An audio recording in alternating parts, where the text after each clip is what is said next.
internacional público, hay mucho escrito, por supuesto, ¿verdad? Eh, y digamos, no todos los autores hablan de lo mismo. Eh, yo, por ejemplo, cuando hago mis, eh, mis fichas, por decirlo así, mis presentaciones, trato de consultar varios autores y reconstruir, pues, o tratar de resumir eh, casi todo lo que se dice en derecho internacional público.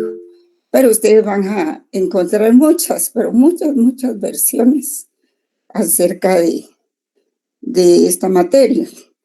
Tan diverso es que ya ven ustedes que las noticias también son muy diversas.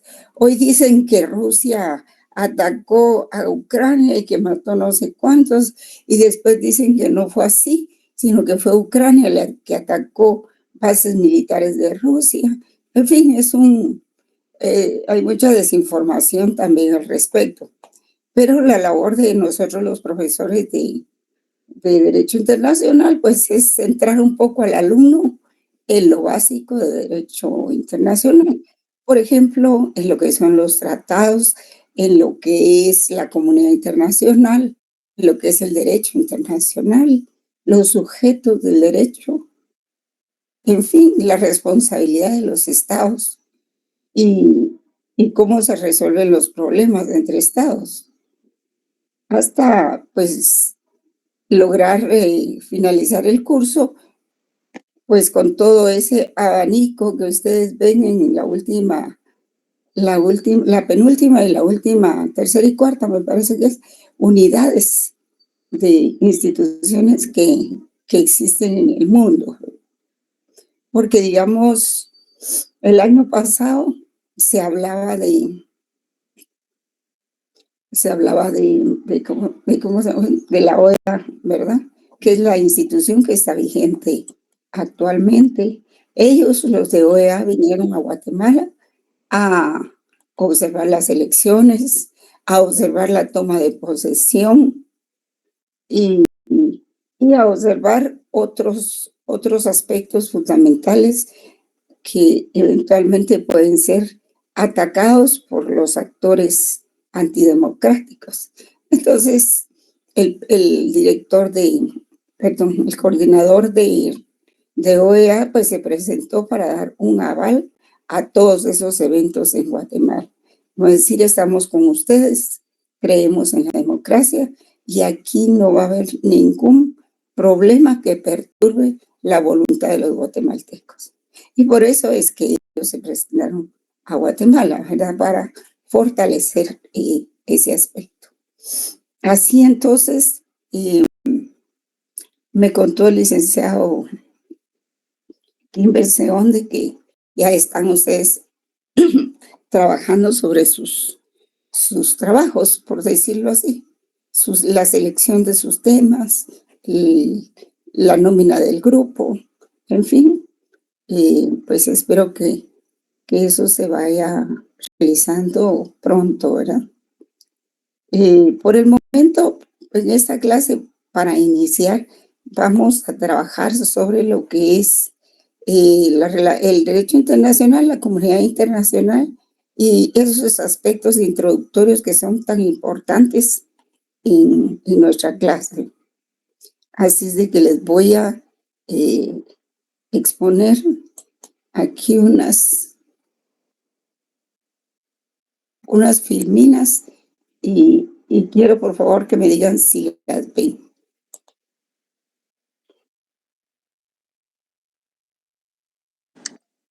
Sí, se ve, licenciado. ¿Se ve bien? Muy bien. No se ve. ¿Y ahora? Bien, licenciada, sí se mira. Sí se mira. Sí se mira. Sí se mira. Muy bien. Entonces, en cualquier momento de la clase, si es pertinente, yo estaré presentándoles tal vez algún video que ilustre lo que estamos trabajando. Así es de que, para que se centren en lo que les estoy diciendo, voy a apagar mi cámara, ¿verdad? Y así no están distraídos.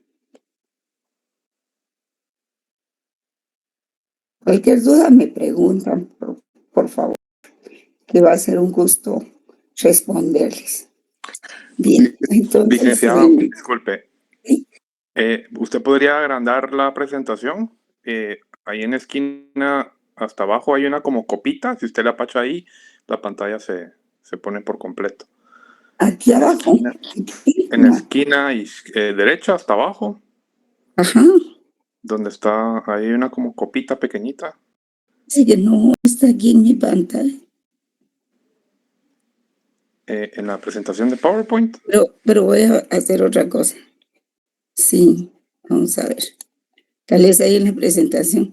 Lo que tengo es una nube, un micrófono, un rótulo que dice ESP, LA.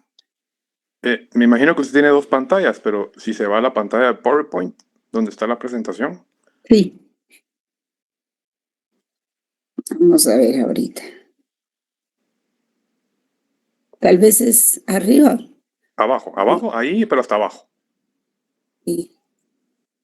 ¿Cómo la ven ahí? Sí, está bien. Incluso lo puede hacer aún más grande todavía si está apacha ahí donde está la copita en la esquina hasta abajo. Ujú. Donde dice 97%, y está el signo de menos y más. A la par hay una copita y si usted la apacha, se agranda. Abajo, Vamos a ver. ahí donde usted tiene el cursor del mouse. Ajá, ahí abajito. Ajá. Ah, aquí está Era- la copita, tienes razón. Ahora sí apareció. ¿Y ahí? Está mejor. No se activó. Bueno, No se licenciada, activó. si quiere continúe, gracias. Bueno. ¿De qué tamaño la ven? Es media Se ve pantalla. igual, pequeña. Pequeño. Bueno, voy a ver qué puedo hacer.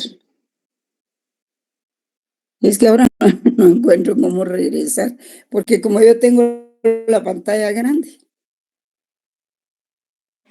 Si le da escape, creo que regresa otra vez a donde está.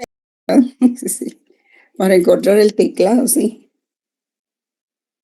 Y ahí cómo la ven. Es que no lo quiero poner de pantalla completa, porque entonces pierdo todos los indicadores, los comandos. Mándenme una foto. ¿Cómo se ve? Ahí está bien, licenciada. Ahí está bien. Ah, bueno. Bueno, muy bien. Pues miren, esta presentación, pues estuve trabajando. Yo escribí algunos documentos que se llaman módulos. Y pues el propósito del módulo lo que tiene es de que es mediado pedagógicamente, aunque debería decir andragógicamente, ¿verdad? Porque ustedes ya son mayores. Pero bueno, ese es el título. Y entonces lo que pasa es de que dentro de ese módulo se hacen preguntas después de cada capítulo. Y son preguntas que no voy a utilizar en el examen precisamente, sino que entonces vamos a dar inicio, si estamos listos, pues en el derecho internacional, ¿verdad? Aquí se los hice con dibujitos para que fuera más amena la presentación, ¿verdad? Ustedes pueden leer ahí cómo es que se define el concepto de derecho internacional, ¿verdad? Nos hablamos el otro día que es una definición en la clase técnica, ¿verdad? Técnica, ¿por qué? Pues un poco técnica jurídica, ¿verdad? Porque conlleva tratados. ¿Y qué son los tratados, jóvenes? Son leyes, ¿verdad? Y si son leyes, pues contienen normas. Y las normas, al haberse conocido, votado y ratificado, se convierten en obligatorias para todos los países que llegaron a esa reunión a ratificar los tratados. Así pues, pueden ustedes leer ahí que es un conjunto de normas que regulan las relaciones entre los estados y entre los estados y las personas individuales, humanas o jurídicas, ¿verdad? Las dos, los organismos internacionales, transnacionales, las entidades mercantiles, u organizaciones no gubernamentales de carácter nacional o multinacional. Entonces, pues tratándose de individuos o colectivos sociales, porque hay mucho colectivo social en el mundo, ¿verdad? Así como hay muchos colectivos en el país. Yo alguna vez llevé la cuenta de cuántas personas jurídicas se habían autorizado el Ministerio de Gobernación, pero hace como 10 años me quedé en 2000. Ya después no pude ver la cuenta, calculo que son pues, casi 500,000, ¿verdad? Entonces hay mucha entidad colectiva que se va organizando.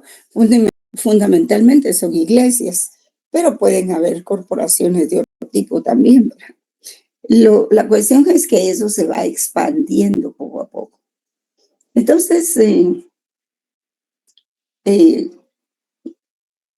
también hay que tomar en cuenta a los colectivos sociales, como las comunidades indígenas o de pueblos originarios, que es todo aquello que tiene que ver con derechos humanos o el medio ambiente sano, ¿verdad? Porque no queremos un medio ambiente contaminado. Hay que ponerle su apellido. O el medio ambiente sano, incluyendo los ecosistemas naturales. Mientras que en el caso de las empresas transnacionales, pues se regulan asuntos comerciales, financieros, agrícolas, industriales, servicios, inversión largo, etcétera. Pero resulta que, por supuesto, los intereses de estos colectivos sociales de las comunidades indígenas o de pueblos originarios siempre van a tratar de proteger el medio ambiente, de cuidarlo, de que si se tienen que explotar, se vaya a explotar. Cooperativa de estas en Petén.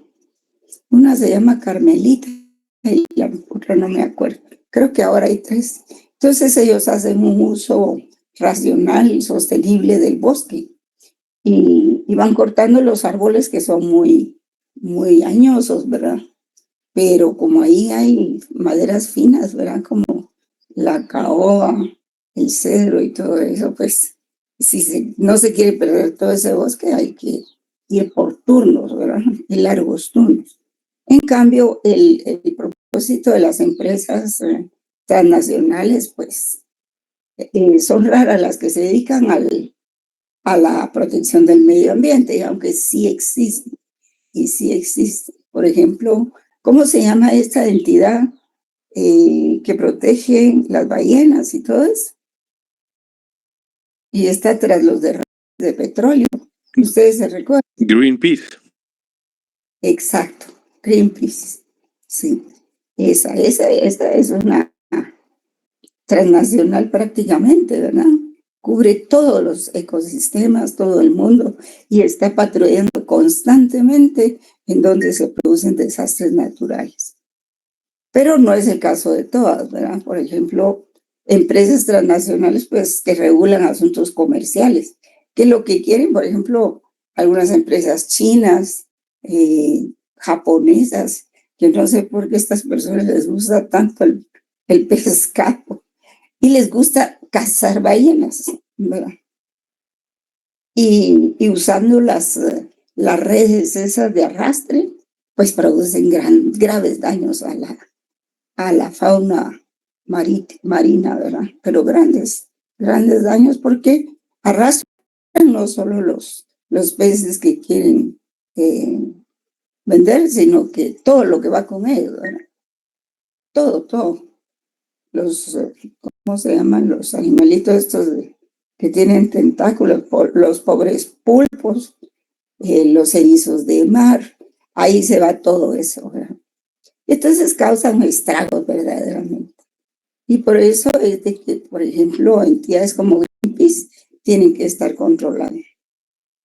También a los japoneses les encanta cazar ballenas y llevarse sus grandes redes en esos barcos pesqueros. Entonces, así es como se compone toda la comunidad. Entonces, el derecho internacional público pues, se considera como el conjunto de normas que procuran una convivencia pacífica de los estados, en tanto que derecho de gentes o jus gentium, u ordenamiento jurídico que regula las relaciones entre estados. Pero este concepto se refiere más a lo que es la comunidad internacional. Vamos a verlo después. Seguimos con la presentación del derecho internacional. Investigando, como les contaba,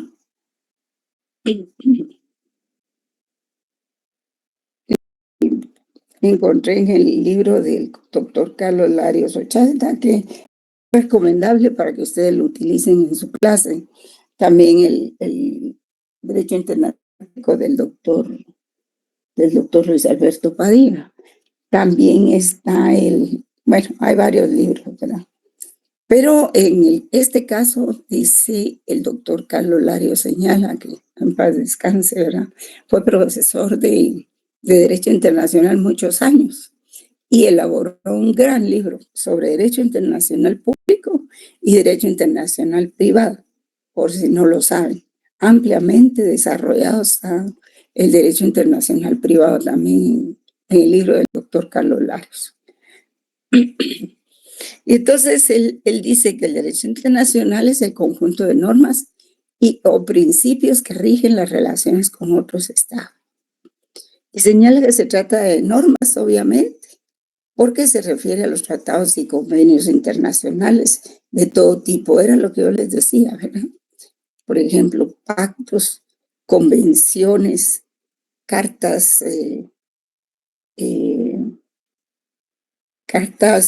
intercambio de notas, llámele como se llame, es un acuerdo, ¿verdad? En inglés se le llama agreement, ¿verdad? Y entonces hay una serie de pactos y convenciones, mientras que por aparte hay principios también, y esos principios los vamos a resaltar después. Y esos principios conciernen al jus cogens, ¿verdad? O derecho de gentes. Este término viene desde el derecho romano. No sé si en derecho romano ustedes vieron este concepto o no. Sí lo vieron, ¿verdad? O pasaron de noche en el derecho romano. Sí, licenciada, sí lo vimos. Sí.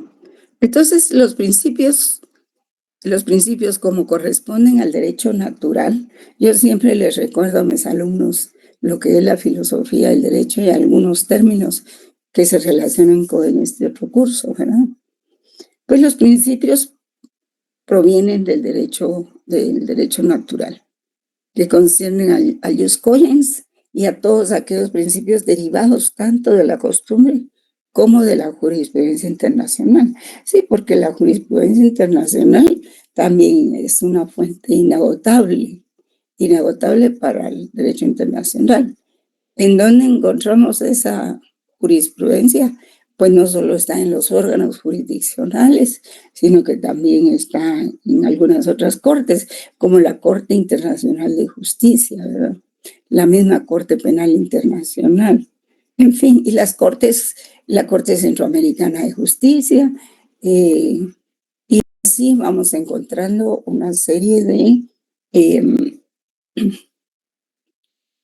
instituciones que van emitiendo resoluciones y que esas resoluciones sirven para resolver casos posteriores. Yo no sé por qué en nuestro caso de Belice no hay manera que lo resuelvan, ya lo tienen hace mucho tiempo, la Corte Internacional de Justicia. Entonces existen también otras ciencias de carácter auxiliar, ¿verdad? Porque el carácter holístico del derecho internacional, pues, indica que se nutre de varios valores, principios y conocimientos, ¿verdad? Y este es un conocimiento holístico, eso quiere decir, también es integral de todo el conocimiento humano.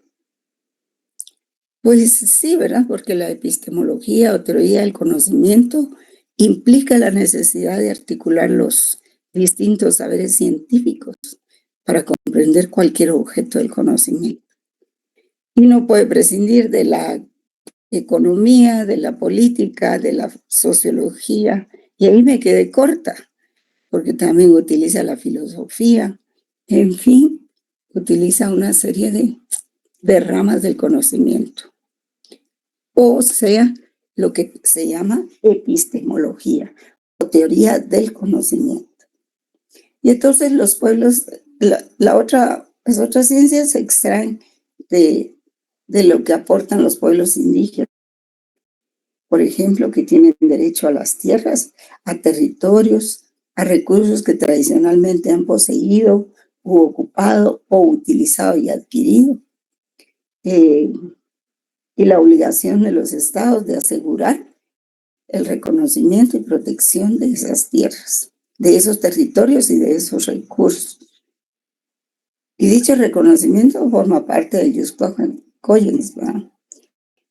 Como un principio de derecho internacional consuetudinario. Así, por ejemplo, antes de que se creara la Organización de Naciones Unidas, como la ONU, como la conocemos, se creó la Sociedad de Naciones. Y desde entonces surgieron con la Sociedad de Naciones, que fue antes de la Segunda Guerra Mundial, surgió la OIT, la Organización Internacional del Trabajo, que así se le conoce, pero en realidad tiene otras ramas también, que sería largo de contar. Pero la OIT siempre ha hecho uso de, por ejemplo, de asegurar el derecho indígena. Ha sido uno de sus objetivos. El otro objetivo ha sido que se respeten las relaciones laborales, ¿verdad? Entre empleador y empleado. De hecho, en algunas sentencias en los juicios laborales, y vaya así, ¿no? Para reconocer derechos, se tiene que hacer uso de todos los convenios, que ha firmado Guatemala dentro del derecho internacional. Y hay algunos convenios que se pronuncian sobre cómo se debe calcular la indemnización, por ejemplo, qué se debe de tener como prestación, como por ejemplo comisiones en el contrato, o cómo le llaman a este otro beneficio, jóvenes, cuando hay más de eso. Bueno, entonces se refiere en buena parte a eso, y por eso es más conocido como Organización Internacional del Trabajo, o sea, la OIT. Y la OIT surgió antes de la OEA y junto a la OEA actualmente, ¿verdad? Y la Corte Internacional de Justicia también surgió antes y permaneció hasta en 1945, que fue donde se firmó la Carta Fundamental de la Organización de Naciones Unidas. Bueno, así entonces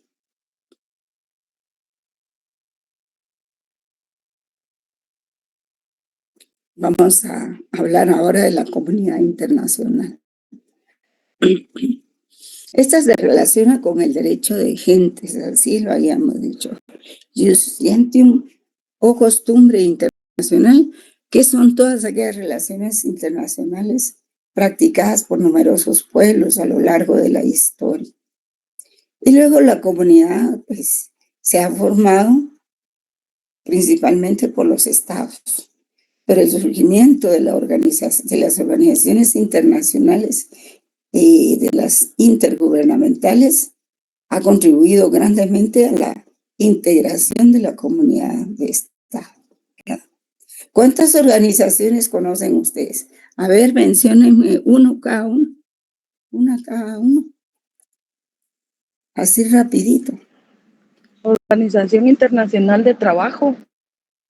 Sí, cabal. A ver otra. Se la acabamos de mencionar. Sí, los derechos humanos también. Sí. Bueno, sí. Sí, como tratado, ¿verdad? Y para eso tenemos la Oficina de Derechos Humanos del convenio de la Convención Americana de Derechos Humanos, pero también tenemos la Corte Interamericana de Derechos Humanos. La ONU. La ONU, muy bien. A ver, ¿qué más? Licenciada, está como también la Organización Mundial del Comercio, el Fondo Monetario Internacional, el Banco Mundial, la Corte Penal Internacional, las agencias especializadas del Sistema de Naciones Unidas, las agencias regionales. Ah, qué bien. Sí, hay muchas, ¿verdad? ¿La Cruz Roja entra en esas organizaciones? Sí, también. Pero la Cruz Roja tiene una convención por aparte que se llama la Convención de Protección, que se llama Derecho Humanitario, donde está la Cruz Roja. Entonces ahí, pues estas instituciones como la Cruz Roja y otras están protegidas y pueden suministrar alimentos, bienes, pueden curar heridos, hasta creo que pueden guardar los títulos de uno en caso de guerra. Por ejemplo, en el caso de Gaza, ¿verdad? Que Israel acaba de arrasar completamente, pero ni siquiera les dejó un pequeño techo a los gazatíes. Creo que si ellos pudieron guardar sus títulos o cosas así, ¿verdad? Pero fue terrible, devastador. Y verdaderamente de eso tenemos mucho que hablar. Pues ya ven cuántas han mencionado ustedes en este momento, ¿verdad? Han mencionado bastantes. Y sería interminable mencionarlas todas. En el libro del doctor Carlos Larios, ahí se mencionan muchísimas. En el programa también hay muchísimas. Así es de que entonces la comunidad internacional se relaciona con el derecho de gentes, el gentium o costumbres internacionales, que son las relaciones internacionales practicadas por numerosos pueblos a lo largo de la historia. Imagínense ustedes que el derecho internacional, por ejemplo, organizaciones antes de la ONU y con la ONU, tuvieron que investigar cuáles eran las costumbres que tenían los países para relacionarse con otros pueblos. Tuvieron que hacer un trabajo de 20 años. Tenían que detectar cuáles eran las relaciones, cómo se daban, qué protegían, qué tutelaban, para poder encajar, por ejemplo, la Carta Fundamental de la ONU y que estuviera de acuerdo con lo que todos los países conocen como relaciones, como comunidad internacional. Fue un trabajo muy grande. Y el trabajo también muy grande es el de haber obtenido, pues después de muchos años, 20, 30, 40 años, la codificación de esas relaciones internacionales. Por ejemplo, en la Convención sobre las relaciones diplomáticas, cómo veía cada estado su relación con otro estado, sin que hubiera problema, para que esos países ingresaran a la comunidad internacional. Fue un trabajo, pero interesante y muy importante, pero era la única manera de crear una institución y de conectar a todos los países con eso. Fueran árabes, africanos, así como los rubios de Europa, ¿verdad? De Noruega, Rusia, Estados Unidos, en fin. Fue un trabajo muy meritorio. Entonces tomen en cuenta que la comunidad internacional está relacionada con la costumbre. Y ellos genten, ¿verdad? Genten. Vemos la estructura de la comunidad internacional un poco. Pues esta estructura puede decirse que se encuentra, ay, han estado a llover, ¿verdad? Más que todos estamos en la casita. Bueno, algunos en la oficina. Que puede ser horizontal y vertical. ¿Por qué puede ser horizontal? Pues porque las relaciones internacionales se dan entre los estados. Y es lo que se conoce como la sociedad interestatal, que es descentralizada, con una relación jurídica formal. Pues sí, porque ¿a dónde estamos asociados nosotros, por ejemplo? Perdón, voy a cerrar la ventana para evitar el ruido del agua.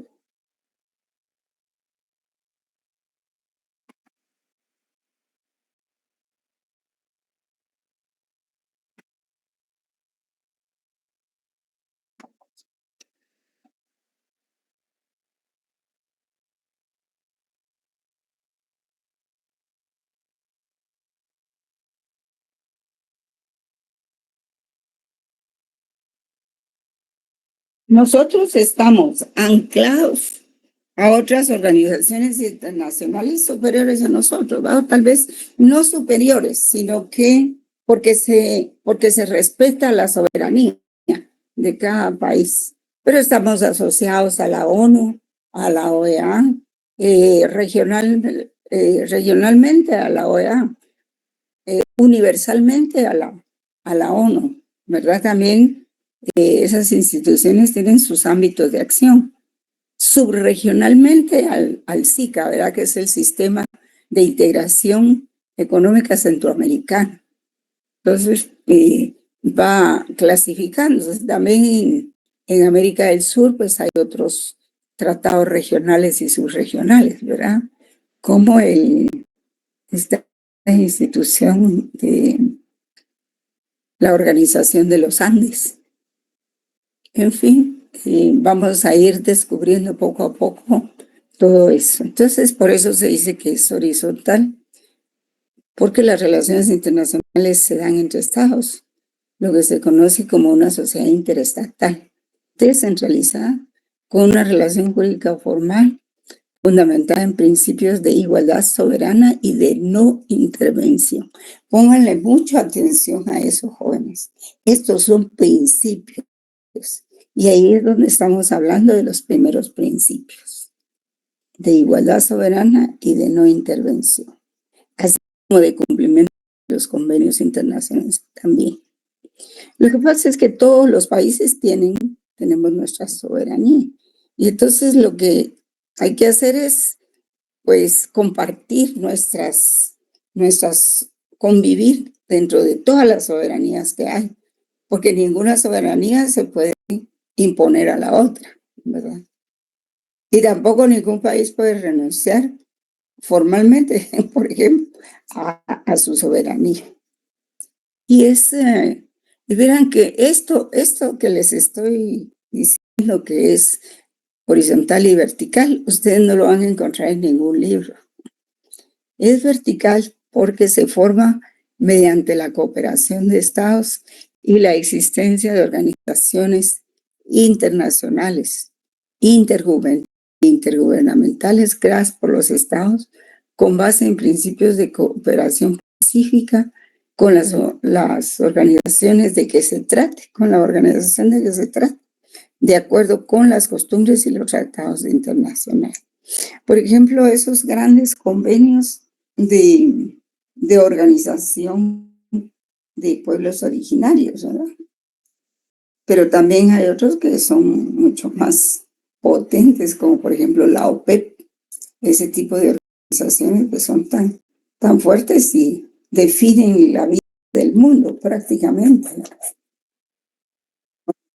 Son organizaciones comerciales y todos se rigen en su extracción de petróleo y los precios del petróleo por esa organización, ¿verdad?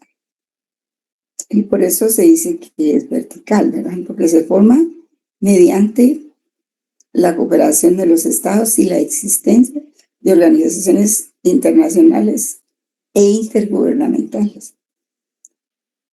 Licenciada, yo tengo una pregunta. ¿Cómo?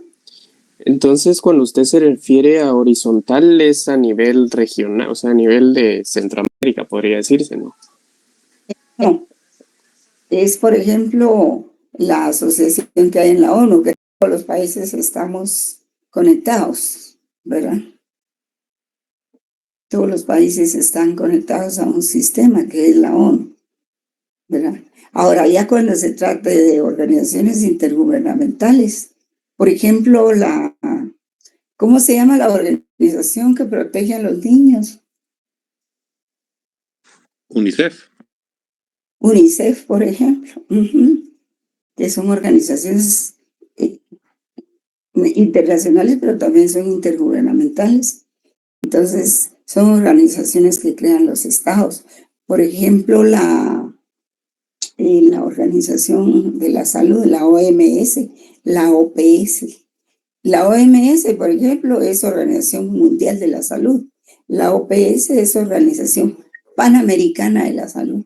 De manera que la Organización Panamericana de la Salud pues tiene un carácter regional porque solo es en América. En cambio, la Organización Mundial de Salud atañe a todos los países, ¿verdad? Y la parte vertical pues se refiere más que todo a la cooperación de tratados internacionales, ¿verdad?, que se ayudan entre los países, como por ejemplo en aspectos financieros, tecnológicos, en el asunto del COVID, pues estas organizaciones tenían el protagonismo, que era la OMS y la OPS, y tuvieron el protagonismo y eran las que decían, perdón, en clase me.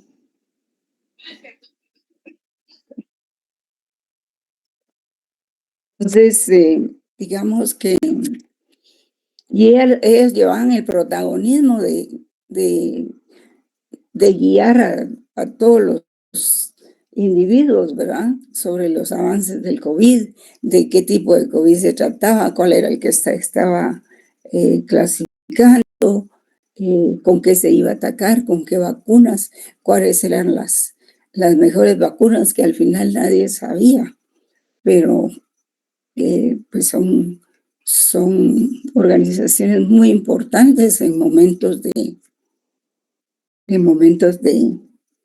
emergencias mundiales, como esa del COVID, que sí, pues se vino y sin previo aviso, ¿verdad? Vamos a entrar a otro tema, jóvenes, que es ya propiamente nuestro tema, ¿verdad? Todo aquello pues era una parte introductoria que yo quería hacerles para entender la parte holística de lo que es el derecho internacional. ¿Alguien tiene un micrófono encendido, jóvenes? Por favor, chequen.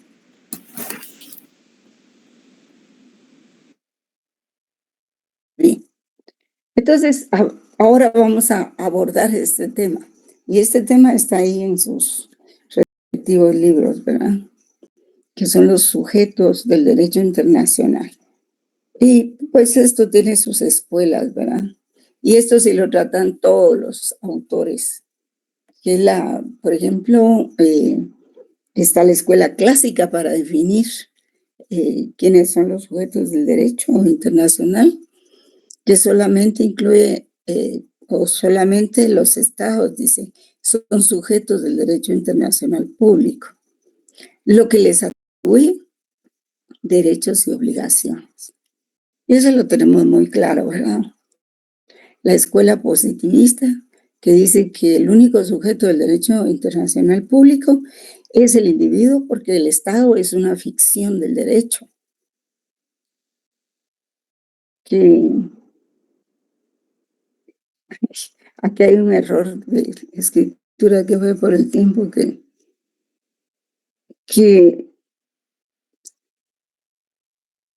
es una ficción del derecho y que por eso no puede pertenecer directamente, porque está formada por individuos.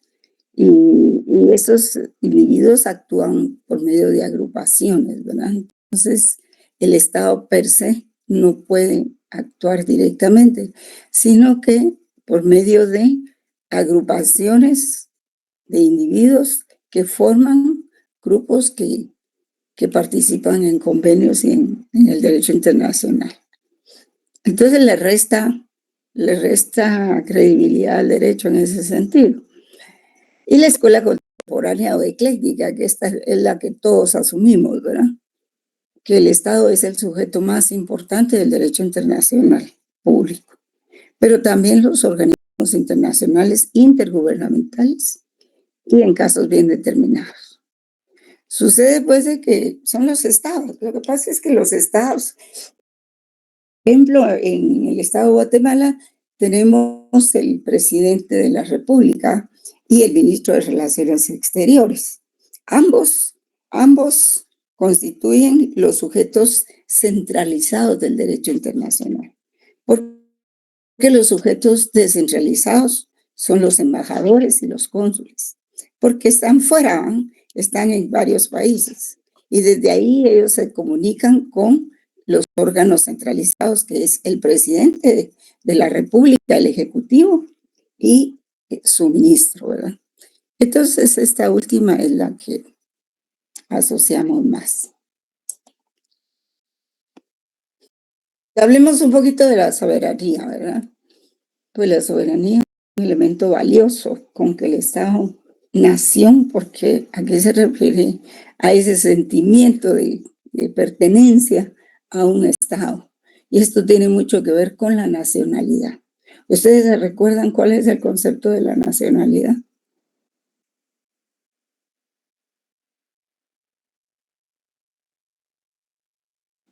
Está en la Constitución. Ahí lo pueden buscar. No me dejen todo a mí. Es algo así como el jus sanguini, licenciada. Sí, hay dos escuelas. Correcto. El jus sanguini y el jus soli, ¿verdad? Tiene dos corrientes que alimentan este principio de nacionalidad. El jus sanguini, que es la nacionalidad obtenida por los padres, ¿verdad? Y el jus soli por el territorio en que se nació. Sí, entonces, aquí la soberanía es un elemento valioso, gracias compañera, valioso con el que el Estado-nación tiene la capacidad de autodeterminarse y autolegislarse sin la intervención de otras entidades políticas que impongan ordenamientos jurídicos. Y la forma de organizarse en su sistema político jurídico. También la forma de organizarse en su sistema político jurisdiccional, la creación de sus normas como los gobernados para poder decidir el tipo de gobierno y organización. Eso está en la página 42. Bueno, de mi edición, pues que es muy viejita realmente, del libro del doctor. Pero en la nueva edición, solo es de buscar. Entonces, este es un concepto más humano, podría decir. Pero la soberanía descansa en quién.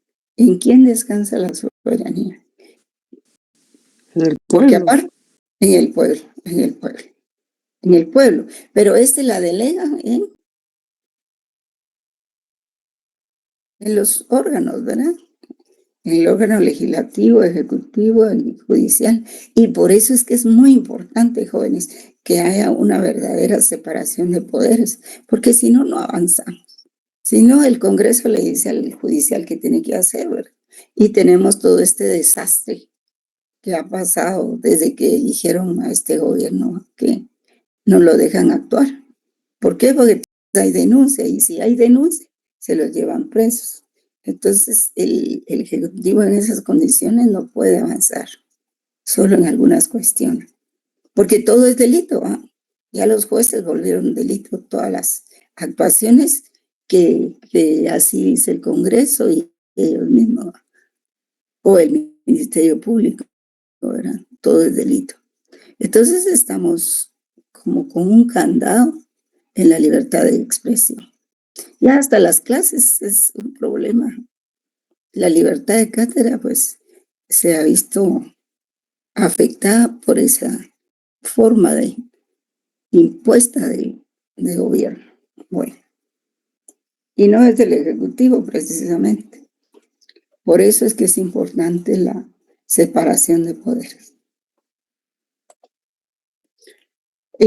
Veamos aquí a los elementos fundamentales de los estados sobre derechos y deberes según la Convención de Montevideo de 1933. Este es un tema que hay que agotarlo en cualquier momento del desarrollo del curso, jóvenes, porque tenemos que empezar por ahí de saber cuáles son los elementos para que un Estado sea verdaderamente un Estado. De hecho, la ONU no admite pues agrupaciones que no posean esa tesitura de Estado, ¿verdad? Porque para ser Estado tiene que tener una población permanente, una población-nación, ¿verdad? Una comunidad humana concreta y organizada políticamente y que subsiste a través de las generaciones. Belice tenía ese problema, tuvo ese problema un tiempo de que no lo inscribían, no lo aceptaban en Naciones Unidas, porque tenía solo su población, pero no tenían, digamos, un ordenamiento jurídico formal, conformado, es decir, una constitución, ¿verdad? Hace muchos años, pues la hicieron. Y ese es un elemento muy importante, la población permanente. También el territorio definido con base a una delimitación geográfica, ¿verdad? Y solo en Guatemala yo he visto que desde Justo Rufino Barrios trazaron la línea de la delimitación en una línea recta. ¿De dónde salió eso? Sí, para trazar un límite demográfico hay que ver que hay montañas, hay ríos, hay cataratas, hay muchos accidentes geográficos. Sin embargo, ahí hicieron una línea recta porque tenían prisa, ¿verdad? Y no les importó afectar a estos pueblos. Entonces, vamos por el tercer elemento. Tienen que tener un autogobierno nacional y órganos conocidos como un poder ejecutivo, un poder legislativo y un poder judicial que ejerce la soberanía. ¿Y esto dónde lo encontramos? Pues en nuestra Constitución o en nuestra Carta Magna, que es un requisito también importante. Y también tienen que tener la capacidad para establecer relaciones con otros estados. Entonces, si reúne, lo más importante es la población, el territorio y el autogobierno, ¿verdad? Y pues todo eso incide en la capacidad para establecer relaciones con otros estados. Si ese estado lo tiene, entonces es sujeto admisible en la ONU. Pero sin embargo han habido excepciones, ¿verdad? Como todo en la vida.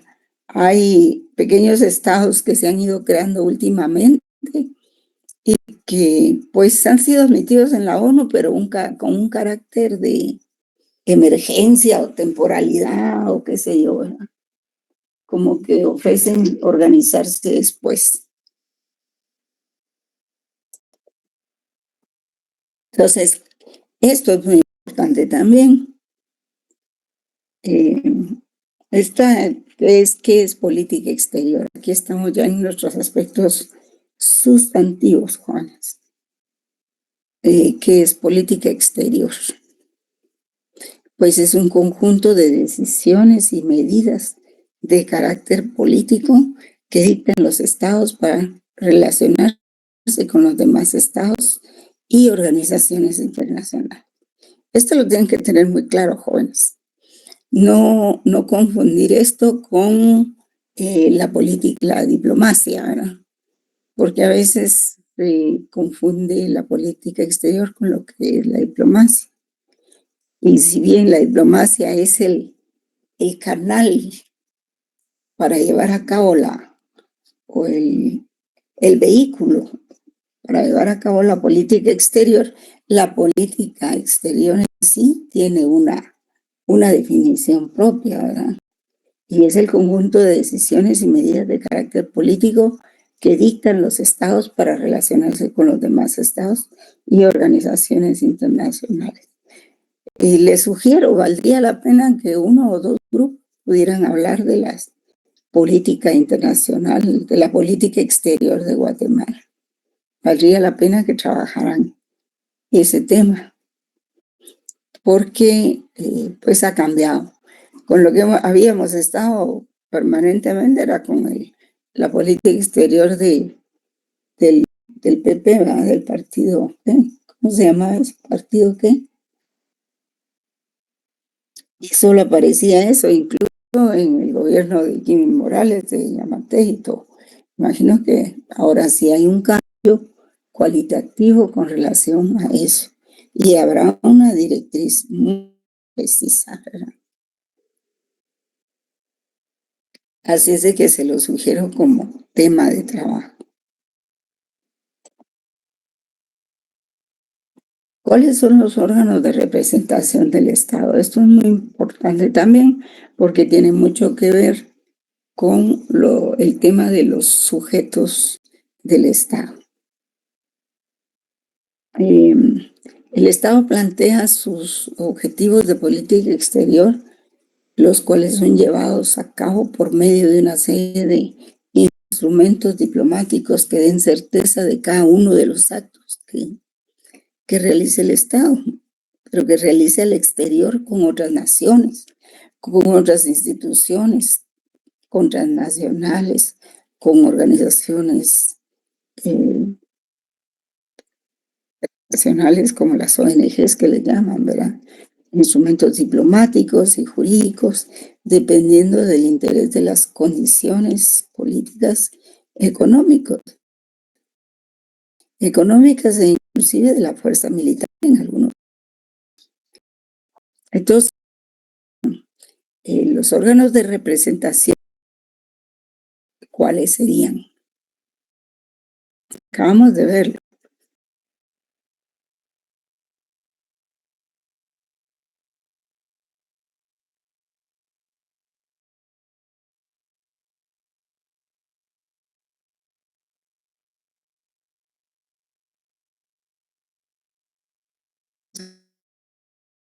Los órganos de representación del Estado, pues es el Estado,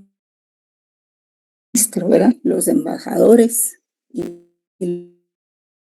los cónsules. El Ejecutivo decida enviar para una misión especial. Hay misiones especiales, hay misiones ad hoc, hay una cantidad de misiones que se pueden dar en el derecho internacional. Son muchas realmente. Por último, pues, repitiendo, ¿verdad? ¿Cuáles son los órganos centralizados y descentralizados? Eso lo tienen ustedes en las primeras páginas de la quinta parte del del libro del doctor Carlos Larios, ¿verdad? Porque no utilizamos todo el libro, solo utilizamos el libro a partir de la quinta parte. Vamos a ver. También lo tiene el libro de... Porque estas sí son cosas torales que todos los autores se tienen que pronunciar sobre ello.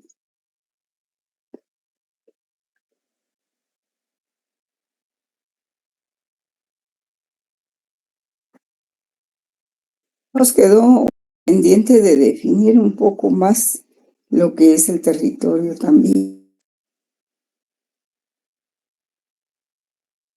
Sí, por ejemplo, aquí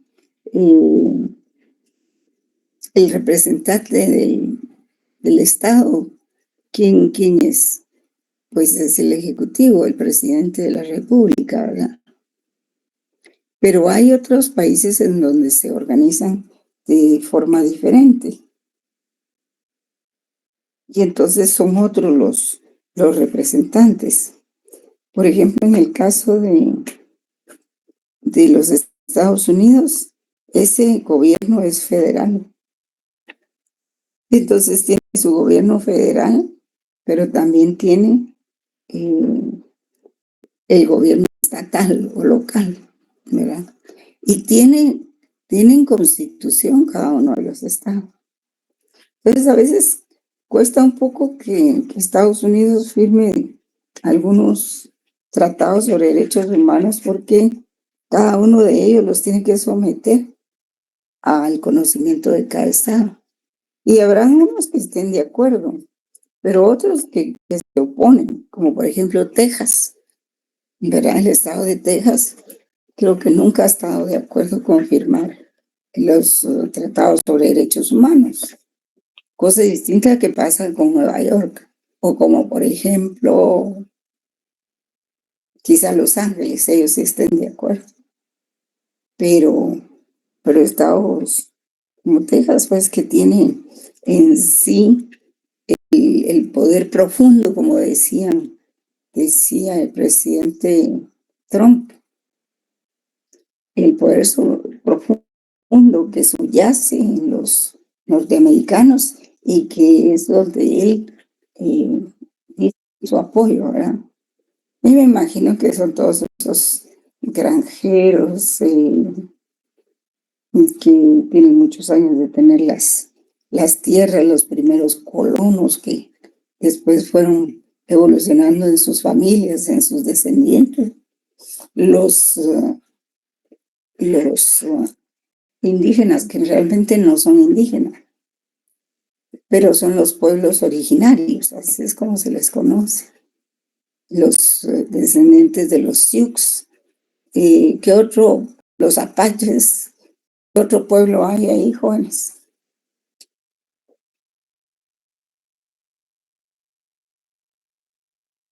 Ya me cansé, creo que ya ni me están oyendo. Sí, licenciada. Licenciada. Va, están ahí. Yo, licenciada. Siempre me contestan los mismos.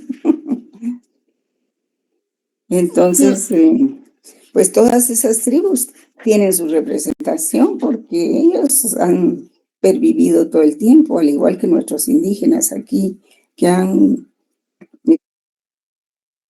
su origen en alguna ocasión, ¿verdad?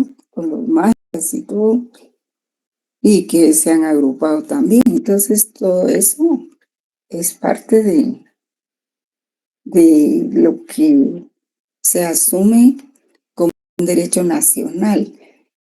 En la Constitución Política de Guatemala, pues, se establece que es el presidente, el jefe de Estado, quien representa al Estado.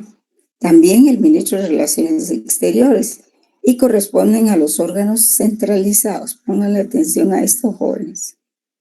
Centralizados del derecho internacional privado, público, perdón. Yo antes daba derecho internacional privado. Entonces reciben diferentes denominaciones según el estado de que se trate. Ya ven ustedes que en Inglaterra hay un rey, es un reinado. Y el representante del La nación, pues, es el rey Carlos, ¿verdad? Pero también existe otra representación muy importante, que es la del primer ministro. Creo que el reinado de Inglaterra tiene a su cargo algunas funciones ejecutivas, pero más que todo protocolares. Igual sucede en España, ¿verdad? Está el rey de España. Y ellos todavía están muy ligados al poder ejecutivo, cosa que no sucede en Inglaterra porque hay elección de primer ministro. Ese no lo nombra el rey. Y, por ejemplo, pueden recibir diferentes denominaciones los representantes del Estado. Pueden ser los presidentes, primer ministro, reyes, emperadores, jefes de gobierno, como estábamos nosotros en la dictadura de aquel triunvirato donde estaba Ríos Montt como jefe de gobierno. Y ellos pues gozan de inmunidades y privilegios, ¿verdad? Tienen derecho, tanto el representante del Estado, jefe de Estado, en nuestro caso el presidente, a un escaño en la ONU, ¿verdad? No es que les den un escaño en que tengan que sentarse los dos, ¿verdad? Tienen su silla cada uno, pero ellos en cuanto a los votos, a la hora de votar, solo pueden tener un voto. Y eso es para todos los países, sean grandes o pequeños. Y pues, por un lado están ellos como órganos centralizados, por otro lado están los descentralizados, diplomáticos y los consulares. Y son los órganos descentralizados. No se les olvide eso, jóvenes. Después vamos a ver en qué consisten, ¿verdad? Yo creo que dejamos la clase ahí porque no se trata de atiborrarlos con tanta teoría. Aburren. Bueno, vamos a ver la próxima vez ya un poco, tal vez sobre esto, o depende del tiempo que tengamos, vamos a ver el convenio sobre relaciones diplomáticas y consulares, porque yo no sé si el examen, el primer parcial, ya es en, ¿qué les dijera yo? Puede ser antes del 15 de agosto, ¿verdad? Creo que estamos un poquito atrasados por los temblores y todas esas suspensiones que hubo. Entonces, no, porque en otras ocasiones hubiéramos empezado antes y el primer examen ya iba a ser en probablemente el 31 de julio. Pero creo que vamos a ubicarnos a cuándo más o menos empiezan los primeros exámenes parciales. Bien, jóvenes, si tienen alguna pregunta, alguna intervención que quieran hacer, si algo no quedó claro, no se preocupen, de todas maneras, vamos a seguir con este tema, ¿verdad? Muchas gracias, licenciada. ¿Verdad? Feliz tarde. Sí, gracias a ustedes. Realmente, buenas tardes, jóvenes. Gracias. Yo les recomiendo que no ya que sea obligatorio, que les dijera didáctico, ¿verdad? Didácticos, para hacer más amena la clase. Pero sí les ruego que lean sus textos, porque los futuros abogados tienen que leer sus textos. Tienen que leer los libros, por favor. Bien, jóvenes, entonces yo lo dejaría aquí, ¿verdad? Licenciada, perdone. ¿Sí? Ah, sí, Muy bien. por Gracias, favor, con mucho gusto. licenciada. Que en este momento bueno, dentro de unos minutos voy a compartir el listado de temas. Todavía no lo había compartido porque les había pedido de favor a los estudiantes que empezaran a armar sus grupos y que nombraran a su coordinador, ¿verdad? Entonces, ahorita que yo envíe los temas, ya ustedes pueden escogerlo. Primero lo platican con sus compañeros, ¿verdad? Y ya el primero que agarre su tema, ¿verdad? Entonces tienen que estar enterados de que otro grupo tampoco puede hacer el mismo tema, ¿verdad? Entonces Sí, ¿no? tienen que ser temas diferentes, ¿verdad? Así es. Muy Sí. bien.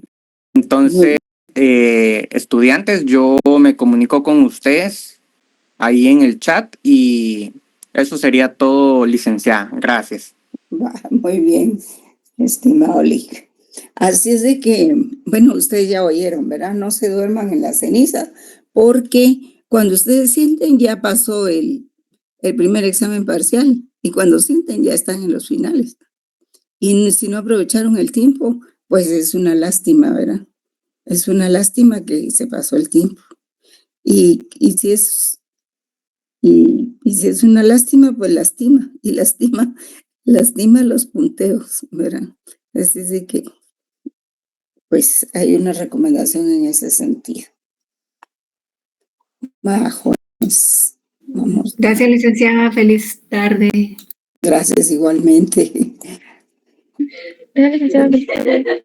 Feliz tarde. Gracias, Feliz tarde, que estén bien. Solo voy a Licenciado. retirarme. Gracias. Ahorita sí.